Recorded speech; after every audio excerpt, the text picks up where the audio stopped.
High friends, welcome to my channel Shree's creation. আমি মধুশ্রী। আজকে তোমাদের জন্য এই কুলের সিজনে কুলের আচারের রেসিপি নিয়ে হাজির হয়েছি।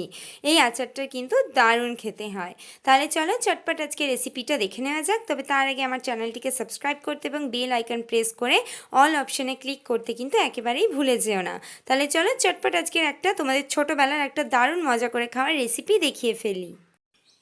টোপা কুলের মিষ্টি আচার বানাতে আমি এখানে 300 গ্রাম টোপা কুল নিয়ে ওগুলোকে নুন হলুদ মাখিয়ে অল্প 2-3 ঘন্টার জন্য রোদে দিয়ে ভেতরটা ফাটিয়ে দেখে নিয়েছি এর ভেতরে কোনো পোকা আছে কি না।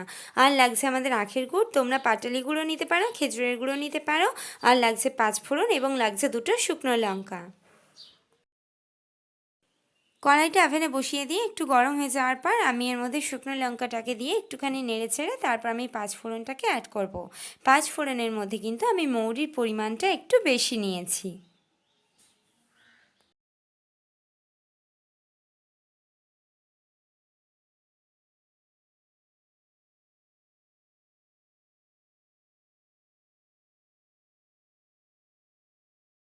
পাঁচফোড়ন এবং শুকনো লঙ্কাটাকে নাড়াচাড়া করে একটু কালারটা চেঞ্জ হয়ে গেলে এগুলোকে নামিয়ে একটু ঠান্ডা করে তারপরটাকে মিক্সিতে দিয়ে একটা ভালো পাউডার তৈরি করে নিতে হবে। অবশ্য পাউডারটা একেবারে মিহি করার কোনো দরকার নেই, একটু দানা দানা থাকলেই ভালো লাগে। আমাদের পাউডার তৈরি হয়ে গেছে। এখানে 2 টেবিল চামচের মতন পাউডার হয়েছে। ওই একই কড়াইয়ের মধ্যেই আমি এবার একটুখানি জল দিয়ে দিয়েছি। জলটা একটুখানি গরম হয়ে যাওয়ার পর আমি এবার এর মধ্যে গুড়টাকে অ্যাড করে দিচ্ছি।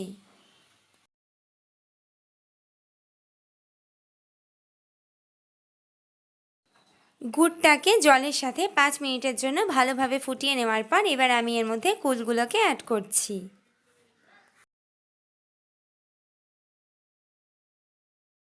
কুলগুলোকে জলের সাথে আমাদের হাই মিডিয়াম ফ্লেমে 15 মিনিটের জন্য রান্না করতে হবে।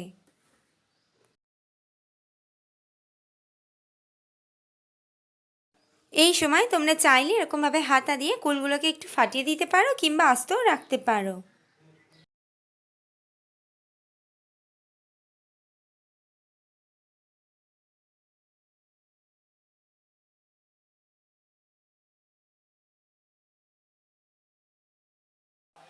জলটা বেশ অনেকটাই শুকিয়ে এসেছে। এবার আমি এর মধ্যে ভেজে রাখা মশলাটাকে অ্যাড করছি।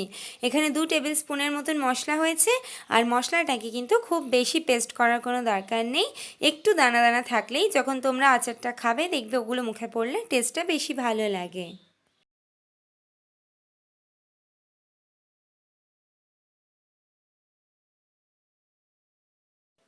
এবার মশলার সাথে কুলটাকে ভালো করে মিক্স করে নিতে হবে। খেয়াল রাখবে কোনো জায়গায় যেন মশলা দলা পাকিয়ে না থাকে।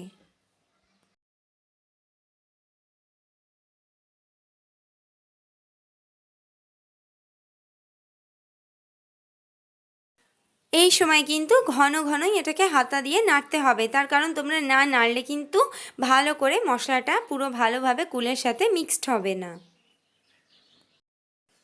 আমি এখানে আলাদা করে কোনো নুন অ্যাড করিনি, কারণ খাওয়ার সময় উপর থেকে অল্প পরিমাণ নুন দিয়ে দিলেই টেস্টটা বেশি ভালো হয়। তবে যদি তোমরা চাও তোমাদের স্বাদ বুঝে তোমরা অল্প পরিমাণ নুন দিতে পারো। আমাদের আচার তৈরি হয়ে গেছে। এবার তাহলে আমি একেবারে সাজিয়ে তোমাদের সামনে নিয়ে হাজির হচ্ছি। আমি তোমাদেরকে এখানে একটা কুল তুলে দেখিয়ে দিচ্ছি এর চিটটা কতটা ভালো হয়েছে। এবার আমি এর উপর থেকে অল্প পরিমাণ ভেজে রাখা মশলা একটুখানি দিচ্ছি, এতে টেস্টটা সুন্দর লাগে। আর এর উপর থেকে অল্প পরিমাণ বিট লবণ দিচ্ছি। এইভাবে খেলে কিন্তু আচারের টেস্টটা বেশি সুন্দর আসে। তৈরি হয়ে গেল আমাদের কুলের আচার। এই আচার কিন্তু আমরা ছোটোবেলায় বাড়িতে কিংবা স্কুলের সামনে কিন্তু অনেক খেয়েছি। তাহলে এবার তোমরা বাড়িতে তৈরি করে আমাকে জানিও তোমাদের সবার কেমন লাগলো। আর আমার চ্যানেলটিকে লাইক শেয়ার এবং সাবস্ক্রাইব করতে এবং পাশের বেল আইকনটিকে প্রেস করতে কিন্তু একেবারেই ভুলে যেও না। তাহলে আজকের মতন আসি।